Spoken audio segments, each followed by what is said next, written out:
Hi, I'm STS-131 astronaut Rick Mastracchio. You're watching NASA TV.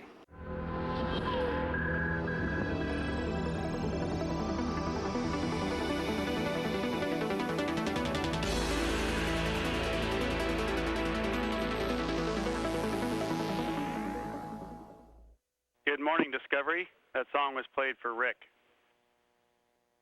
Good morning, Houston. Great song. Thank you to my wife and all my kids. We're having a great mission up here, and I can't wait to get back and see them. Thank you very much. Thanks for the words, Rick. This is Mission Control Houston. The 7 astronauts on board Discovery have been awakened. They were awakened this evening at 8:21 p.m. and they were awakened with a wake-up call, "We Weren't Born to Follow" by Bon Jovi, and it was played for mission specialist Rick Mastracchio. Discovery ISS, this is Nebraska Public Radio. How do you hear me? Nebraska Public Radio, we read you loud and clear from the Node 2 of the International Space Station. Good morning, Clay and Rick and Stephanie. It's good to see you up there. Your mission commander, Alan Poindexter, learned a few hours ago that you'll be spending an extra day in orbit. Wondering how you feel about that. Time on orbit is very precious, and so spending an extra day will be great. We'll actually be doing our late inspection while we're docked to the space station so that we can use their communications assets to downlink the imagery from the late inspection. Clay, while you were leaving the airlock for your spacewalk this time, were there any misgivings? How'd you do with it this time? There are never any misgivings, and it's a great experience, so we're very excited to go outside. It'd been about 3 years for me, and it took a little while to get used to it. I'm hoping that EVAs 2 and 3 will be even better. Clay, the main job on your spacewalk has been to remove a large storage tank that's part of the space station's cooling system and replace it with a new one. It sounded as if you actually had to resort to using what sounded like a crowbar to dislodge it at one point. How did that go? You're exactly right. The ammonia tank assembly, we had to get the new one out of the shuttle's payload bay yesterday so that it could be temp stowed on the station, and our EVA tomorrow will be working on the old one to get it off of the station. And when we tried to get the new one out of the payload bay, we had 4 bolts. The bolts all came out just fine, but then there are little, they call them detents, that are soft docks that keep it in place so that we can just lift it out with a little bit of force. Unfortunately, they didn't want to let us lift it out, so we had to take a crowbar, we call it a pry bar, and we had to give a little brute force strength to get it up. But fortunately, it all came out just fine. Rick Mastracchio, if I could start with you on this one. We had a question submitted by the 3rd grade class here at Holmes Elementary School in Lincoln, Nebraska. They suggested a question. They want to know if it was a little scary going into space the very first time. Well, at NASA, we train quite a bit in simulators and mock-ups that look exactly like the real space shuttle and like the real space station. So when you get in the real vehicle on launch day, you feel very much at home, and you don't feel nervous or scared at all, and you're ready to perform your duties. So if you train and prepare well enough, then no, you're not scared. Stephanie Wilson, a question for you. You were working the robotic arm while Clay was maneuvering that huge tank. Tell us a little bit about how all that mechanical choreography works. Right. We actually wait until the Rick and Clay are ready to hold up the tank, and to be sure that the arm is ready, the arm is in mode and ready for us to maneuver into what we call grapple or attach to the tank. They hold it as steady as they can, and Clay did a fine job holding it up and holding it steady, and then Jim and I tried to maneuver in as quickly and accurately as we could to come over the grapple fixture or the pin, which is the interface between the tank and the robotic arm. So there's a lot of choreography, a lot lot of communications so that they know that the arm is ready, so that as the arm operators, we know that they're ready, and it all went very well.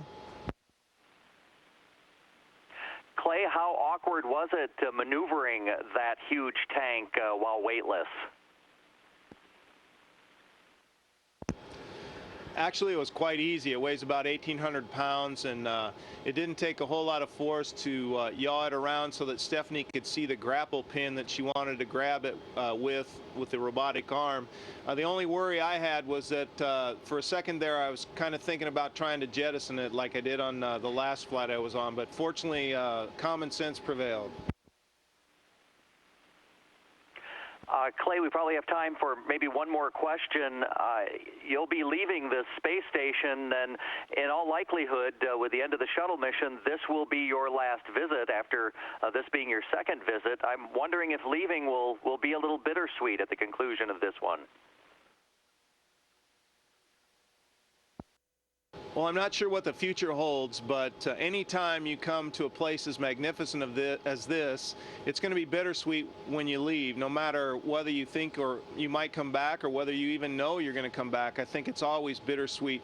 This is a magnificent complex built by some of the finest engineers around the world. It's a great example of human fortitude and ingenuity and intelligence, so we should all be very, very proud of what we have up here. And one last question, Rick, while you were out on the spacewalk, with all that you have to do you finally get a chance to appreciate the view at all? Oh yeah, we stay very busy on the spacewalks. They last about 6.5 hours, but there's always a few moments to look at the Earth and look at the sunrise or the sunset and look at the beautiful Earth below us.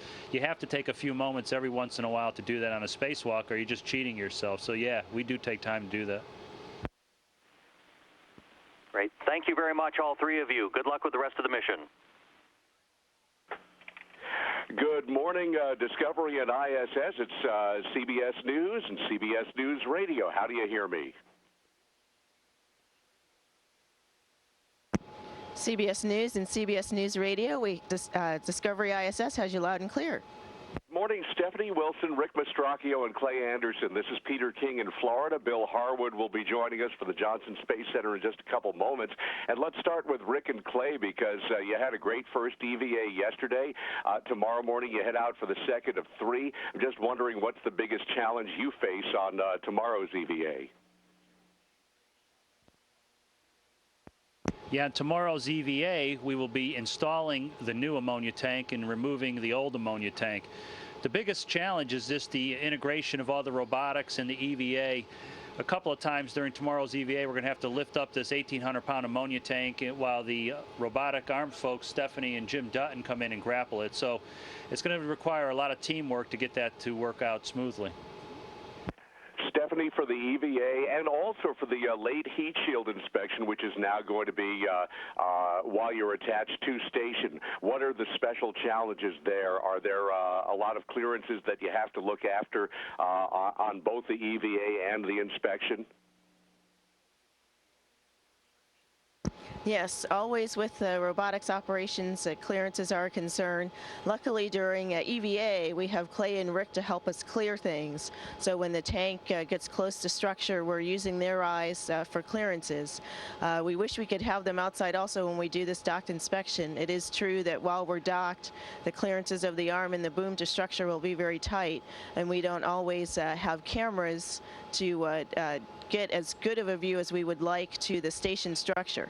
But we'll do our best. We've got folks working on the ground actually as we speak, reviewing procedures and getting all of that ready for us. So we expect it to go very well. Hey guys, it's Bill Harwood at the Johnson Space Center. As you know, President Obama is going to visit KSC next week to discuss the administration's new space policy, and I realize it's probably career limiting for astronauts to talk politics, but given the major nature of this change, I mean, some people think it's the end of manned space flight, some people think it's a bold step forward. Clay, can you share the Cliff Notes version of perhaps what you think about this big change that's coming? You know, life is full of changes, and change is hard. We know that from many different aspects of all our lives. You know, new parents find that change is a little tough in the beginning, but eventually they figure it out. And that's what we'll do with NASA and the space program. I have no idea what real changes are coming. You know, there are the one side of one view, and then there's the other side, and we'll just have to see how it all falls out. A lot of people get paid a lot of money to figure out this stuff, and my job's to go out and perform as an astronaut and do spacewalk duties. So we'll just have to see what happens. Well, let me ask you an operator question in that case. I mean, you're obviously a shuttle veteran and you've lived on the space station. No matter what happens, it looks like the station is going to be the only game in town for quite a while in the manned spaceflight world. How confident are you that NASA and the partners can sustain the lab complex, keep it going without the shuttle there to support it? Well, you know, the shuttle was a big workhorse, but we have a lot of new players on the block. The automated transfer vehicle from the European Space Agency, the H-2 transfer vehicle from the Japanese, the Progress from the Russians, you know, and the Soyuz. We have a lot of very talented countries participating in this endeavor, and right now I don't have any reason to believe that we can't continue to do exactly what we've been doing all along. It just remains to be seen in the future. But I think that I have a high confidence in all these international partners being able to sustain the station and do some really excellent work. And this is Peter back in Florida for Rick. A lot of people here are wondering what the president will say when he comes to the Cape this coming week. What do you hope to hear from him?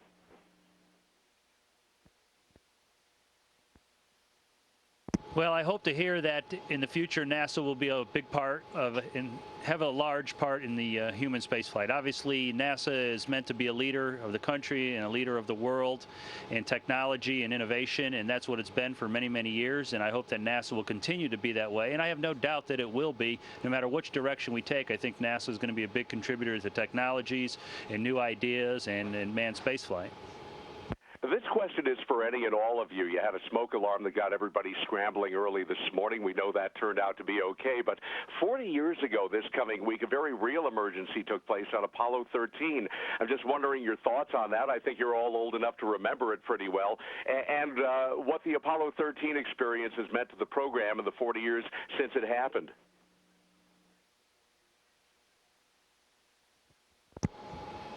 You know, it's an excellent question, and it really is a testament to teamwork. Flight crews, the mission control centers, folks that train us and work on procedures, folks that get our vehicles ready and really know the ins and outs of the vehicles, really all have to come together in an emergency. But from every emergency, we learn something new. We update our procedures, we update our response times, and it really is an opportunity to get to be more familiar with things, but also to come together and work better together as a team. And for Clay and Rick, one quick question, you have just 1 day off between your EVAs. We know how hard it is physically. I'm just wondering, is 1 day's rest really enough to recoup your energy and go back and do it again? Yeah, I think so. You know, I played a lot of sports in my life, and there were a lot of days we had double headers, and a lot of days we played basketball games in back-to-back days. And I think we're very well prepared. We're in pretty good shape for old men, and I think we'll be ready to rock and roll. All right. Well, thank you so much for spending time with us this morning. Have a safe rest of your flight. We'll look forward to seeing you back here in Florida in just a few days. Discovery ISS, Standby one. TV. How do you hear me?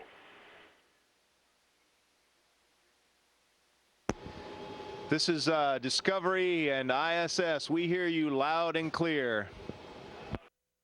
This question for all of you. How's the mission going so far?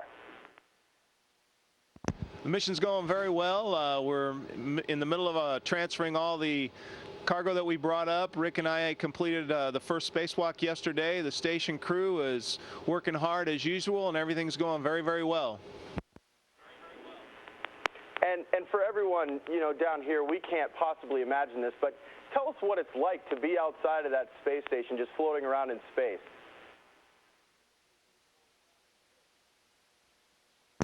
It's an incredible feeling. It's an experience that I will never forget, and I'm sure every other spacewalker will tell you the same thing. The views of the Earth are spectacular. You have to tell yourself to stop working for a bit to take a look down at the ground. We actually did that yesterday as we flew over the United Arab Emirates and saw some of those huge resorts that they've built out in the Gulf of Aden, I believe. So it was just incredible. It's a great experience. It's a lot of hard work, but it's also very, very rewarding. I can imagine. And you know, Stephanie, NASA set a record with the most number of women in space with this mission. What's it like to be part of that record? And do you have any advice to young girls who are looking at maybe becoming an astronaut? Well, it's certainly an honor to so to speak, be part of a record for the number of women in space, and it's been a pleasure to work both with Dottie Metcalf-Lindenberger and Naoko Yamazaki, and also to join Tracy Caldwell as she's a part of the expedition crew on the space station. And we're all very fortunate that many of the women in the astronaut program many have come before us and paved the way, and we're able to learn from their mentorship and from the example that they set. And for young women out there, young girls, I would recommend that they work hard, study as hard as they can, and have faith in their capabilities, and understand that the sky's the limit. They can really study anything that they are interested in or that their hearts desire. Very, very nice. And again, thank you so much for joining us here this morning, and have a very safe trip back home. Thanks, guys. Webcam. Thanks a lot. We appreciate your time. Discovery, ISS. This is Dan Bursch here at the Naval Postgraduate School. How do you hear me? Good morning, Dan. We have you loud and clear. Welcome back to the International Space Station. How are you? We're doing great here, Dex. Greetings to you, Jim and Dottie. With me are Jim Newman and John Phillips, and some distinguished guests that we have here from the Monterey Peninsula. And we have 700 other very excited guests that I'm going to let them introduce themselves to you. So on 3, 1, 2, 3.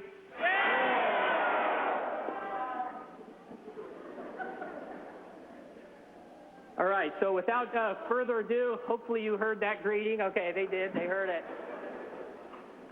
We're going to go ahead and get into the questions now. And if I get my notes out, on my script it has each astronaut that the question is for. I'll go ahead and say who it's supposed to be for. Excellent, thank you, Dottie. Thank you. Yes, they really are in orbit. So I'll say who the question's for, but of course, you're the commander, Dex, and you can have anybody answer it that you want to. So the first question is supposed to be for Dex, and here we go. My name is Ben Hyman, and my question is, what was the first thing you saw on Earth after you made it to orbit? That's a great question. We launched, if you got to watch the launch, it was really early in the morning, so very early in the morning for you in California. And we launched from Florida at about 6:30 in the morning Florida time, and it was still dark, about 40 minutes before sunrise. But as we launched and climbed up into the upper atmosphere, we hit about 8 times the speed of sound and went into sunrise a long time before the Earth did on the ground. And we got into sunrise, and then shortly after the main engines cut off, we came off of our external tank, and we do this pitch maneuver that enables our crew members to photograph the external tank for engineering purposes. Well, anyway, about 30 minutes later, Jim and I took the orbiter and we maneuvered it so that we could do our next orbit burn to circularize our orbit. Well, when we did that, we looked down, and there was the coast of France, and we could see the orange external tank way down below us, but still flying formation with us, basically, as we're headed over Europe. It was really interesting to see. Great. Thank you, Dex. Next question is for Jim. Hi, my name is Evan Patel.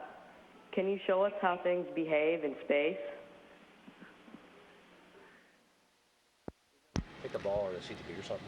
Hey, Evan. Well, that's one of the best parts about space is how things behave. And, yeah, I think Dottie gave you a little demo a second ago, but we got a few things here that we came up with to show you.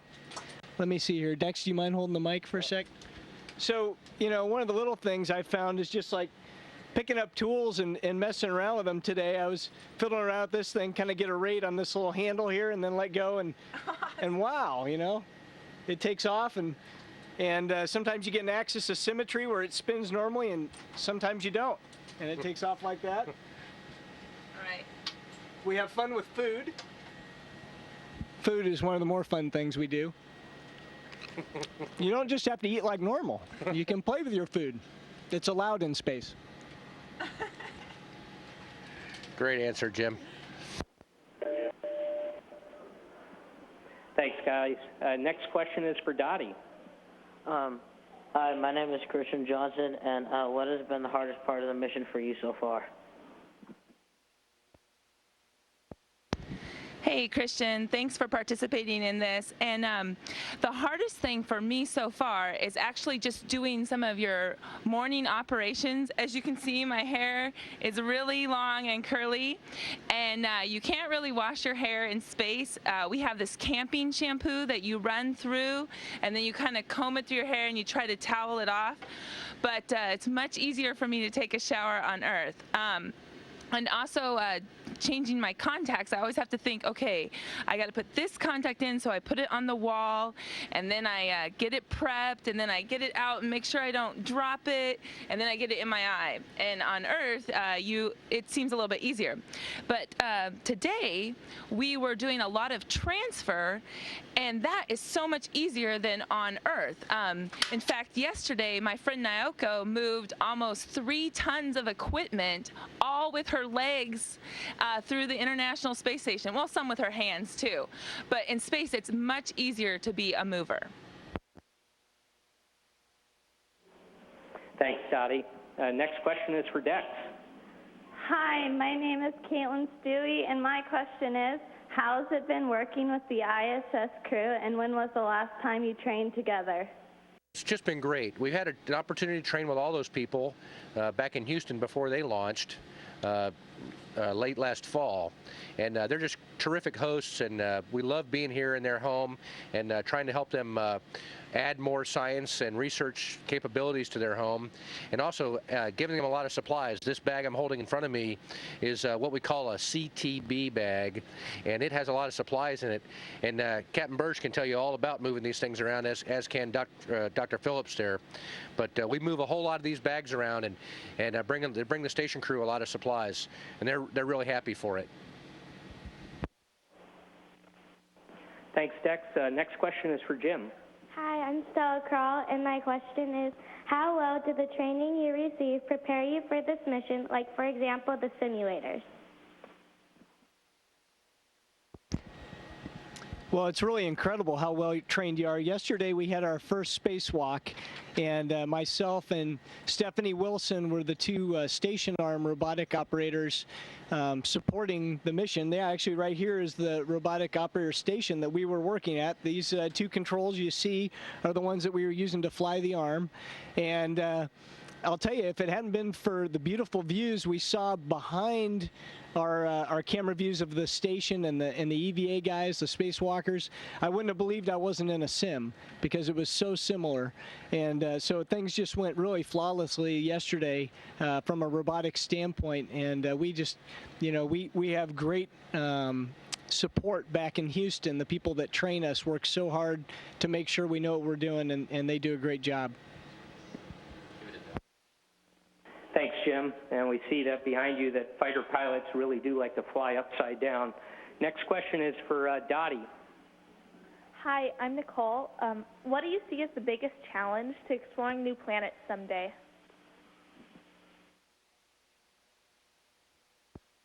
Well, Nicole, I think some of the biggest challenge, or the biggest challenge, is getting to those planets in a time that humans would still have enough strength to operate on the planet. Now, obviously, Mars is the closest one that we would probably try in the near future. But if you try to go to Mars using the technology we have right now, it would take anywhere between 6 and 9 months. I don't know about you, but 6 to 9 months with anyone in tight quarters might be a little bit long. Hey.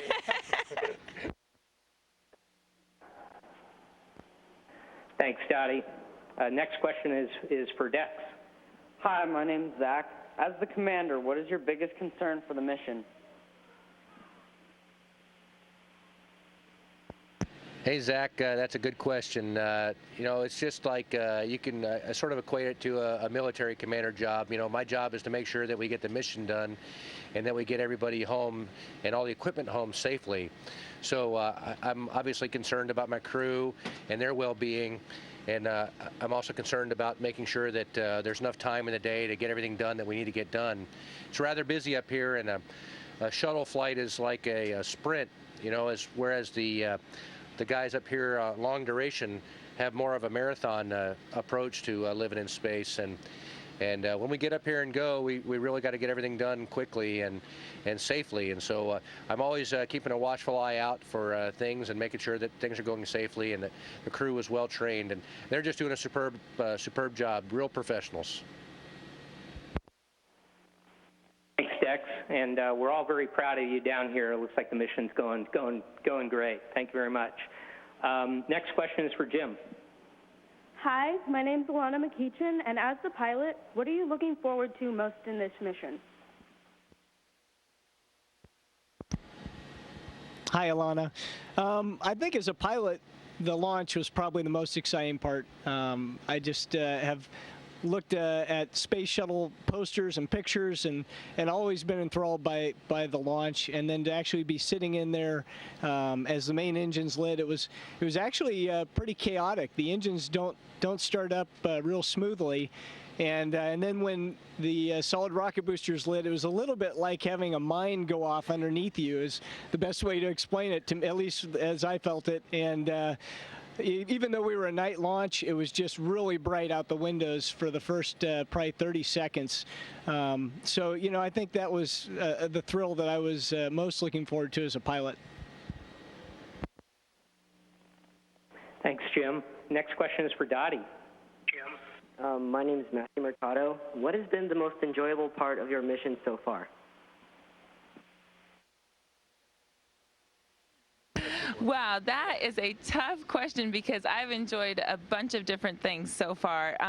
As you can see, floating is probably one of my favorite things, and I wish that I could float all the time. In fact, I have a 3-year-old daughter back on Earth, and she asked her grandparents, how does mommy do that? And I hope she's not trying it at home. But floating is one of my favorite things. Looking out the window, I've had a chance to watch the crescent moon. It's a waning crescent, and so I've had a chance to see it a couple of times, looked at some really cool constellations, and then just being in the cupola window or any window that you can get into and looking at the beauty of the Earth, it's amazing. Thanks, Dottie. Next question is for Dex. Hi, my name is Isabella, and my question is, what do you miss the most when you are away from Earth? Hi, Isabella. Great question. I miss my family the most, I think. You know, it's we train a lot for space flight, and our families, just like military families, put up with a lot of sacrifice. And we have to train really hard, and we're gone an awful lot, and we work long hours. And especially the folks here for long duration flight, they train a lot overseas and in different countries around the world, and they're gone from their families an awful lot. And our families, like I said, just like military families, and just like you guys, sacrifice an awful lot. And I think we miss them the most, and we hope to see them real soon. Thanks, Dex. Next question is for Jim. Hi, I'm Rebecca Swanson, and my question is it hard to sleep in space?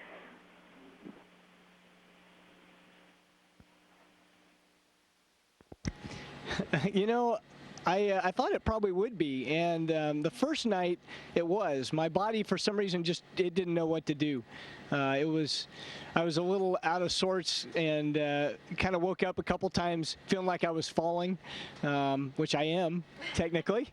But every night since that first night, I have slept so good. There is no pressure anywhere on your body while you're sleeping, and so I've woken up a few times. We typically will wear something over our eyes and earplugs because of the noise and some light that gets in. And like this morning, I woke up and there were 3 people floating over the top of me, and all the lights were on, and I had been sleeping right through it. So it's pretty nice. He's sleeping hard because I'm working him hard. Thanks. Next question is for Dottie. Hi, my name's David, and my question is, do you have lockers or special areas for storing your clothes and other personal items? Well, David, I bet at school that you have a locker that you keep all your books in, and yes, we do. We have actually drawers in the shuttle that we keep all of our clothing in, and they're maybe about this big and about this deep. I don't know if you can see that. And we really tightly roll all of our shirts and pants so that we can pack in a whole bunch and have them for the mission. But that's how we stow all of our clothes, and we each get one. You saw that CTB. We get about that space, one locker, to put all of our clothes in. Okay, yeah, thanks for showing that CTB. Thanks, Dottie. Next question is for Dex. Hi, my name's Brian Long, and on an average day in orbit, how much space junk do you see, and how do you avoid hitting it?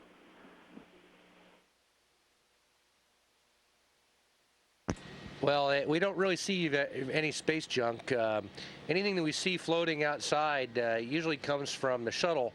You know, one of the things we do is we produce a lot of water with our hydrogen fuel cells, and occasionally we have to get rid of the excess water. And what we can't give to the space station, we dump overboard. And it comes out of a little spray nozzle on the side of the shuttle, and it looks like a snowstorm because it instantly turns into ice, and it's propelled away from the shuttle. And it's just beautiful with the light hitting it. Looks like little water droplets that are frozen and they become ice, and then they go away.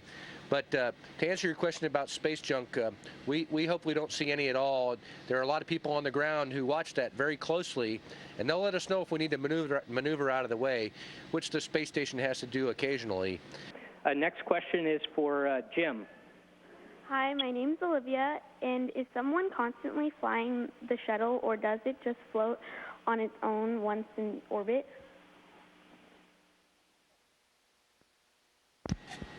Hi, Olivia. That's a beautiful name. I have a niece named Olivia. Yeah, that's a great question. One of the things about being in space is that it's very hard to just hold still, perfectly still. You'll notice if I let go of something, he's going to move. He's going to twist or turn or something. And so when we're up in orbit, the vehicles that we fly, generally we want to hold them in a certain position. Like, for example, when we're undocked in the shuttle, we're not on the space station, we like to point our payload bay at the Earth to help keep the payload bay warm. And so in order to do that, we have little jets all over the vehicle that fire off to keep the attitude right where we want it. And those jets are flown, basically, we tell them via computer what we want the attitude to be, and then the computer flies sort of like an autopilot, flies that attitude. So no, there doesn't really need to be a pilot right there on the stick, although if we need to, we can take over and fly the vehicle manually. Thanks, Jim. Unfortunately, it looks like we're out of time. We have about 600 more questions for you here today, but thanks very much for your time today. Good luck with the rest of your mission. We'll be watching you online here, and go Discovery and go ISS. Thank you, guys. Discovery and go ISS. Thanks, Dan.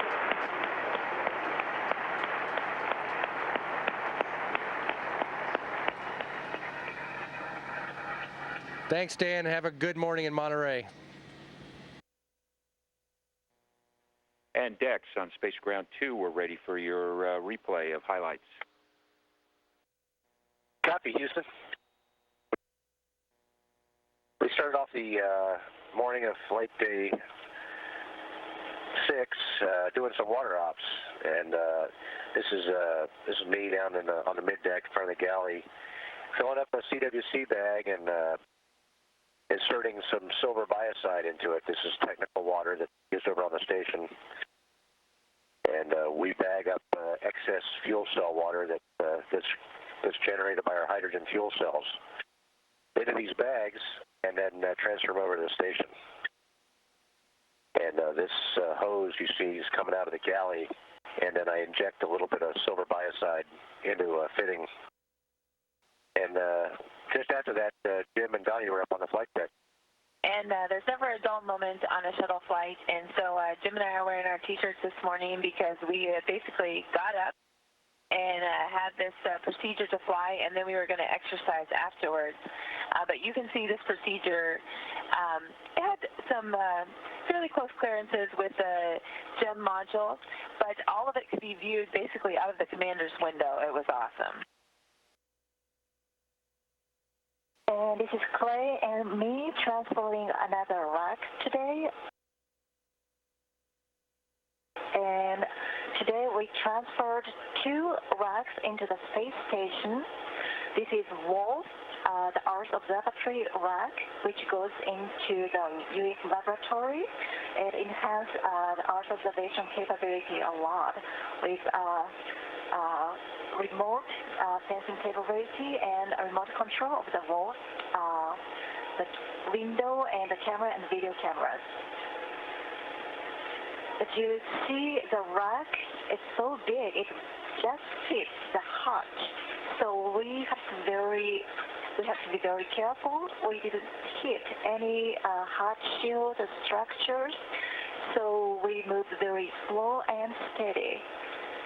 And this is another teamwork. 2 or 3 crew members worked together to transfer the WOLF rack and another Express Rack 7 today. I was actually behind Naoko waiting to get through the lab when this was going on, watching her do it. Now, several of us have commented that Naoko and Soichi doing these transfer ops, that they're like fish in water. They move so gracefully with these huge racks that weigh hundreds of pounds. So it's one of those things where if you get it moving in the wrong direction, it's really hard to stop it, and they've just done a great job. And they are putting the window observation facility into place. I know a lot of our payload folks are looking forward to having that rack installed. It's been a long time waiting to fly on orbit, so we were very happy to be able to install it. And a lot of great work was done today by Naoko and Soichi and Dex, and the entire crew actually getting the racks in and installed, so our transfer ops were going very well. Again, this video may look sideways to some, but again, like we said yesterday, there really is no up and down in space. So I was turned one direction at orientation in the lab, and Soichi and Naoko were turned in another direction, and they're maneuvering this very large object into place. And several other ISS crew members have obviously been here on station, and the lab window has been a very useful tool for doing Earth observation, and this rack will make it even more so. There it is going into place. And most of our day, all of us were at some point doing transfer, which is a lot like moving, and we talked a little bit about yesterday how it's kind of like a game where you have to move some things out of the station to make room for things coming out of the multipurpose logistics module. And today we are really putting that dance into play. And when you go into the multipurpose logistics module, it is very empty. And now we have the hard task of filling it back up.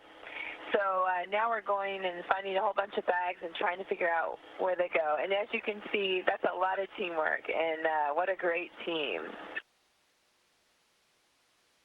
And here's a zoom in on the wharf emblem in place. A little after Dottie and I did the PDRS work, got a chance to go over and work on the ARED, the Advanced Resistive Exercise Device. You can see here doing squats. It's really effective, and it feels good to put some weight on the legs. ARED's a great machine, and here's Jim racking the bar in the upper position, and yeah, you can see where it just floats. This is Rick in the airlock preparing for our EVA-2 tomorrow. He and Clay spent a lot of time today preparing tools and getting the suits ready to go and checking out all the systems and making sure that everything's ready to go for tomorrow's long EVA. This is a picture of the tool setup in the crew lock portion of the International Space Station airlock. There's just some more exercise on the ARED. The ARED is actually in front of, next to the cupola module. So while exercising, we can enjoy the view of the Earth through the cupola window, and it is fantastic. Working out in space is actually a lot of fun. I'm checking all the tools that are going to go outside tomorrow for the EVA, making sure that the guys have every single thing that they need and that everything is tethered. Hey, Houston, we did a lot of transfer today, and everybody was really busy. We got a lot done today, and we're really happy to share just a few moments of what we did with you. Thanks to everybody on the ground for all the hard work, preparation for this flight. We're just having a terrific time. All right, Dex, some great video, great commentary. Thanks for all that video. I'm sure it's going to be shown many times tonight. Thanks, Hal. Have a great evening.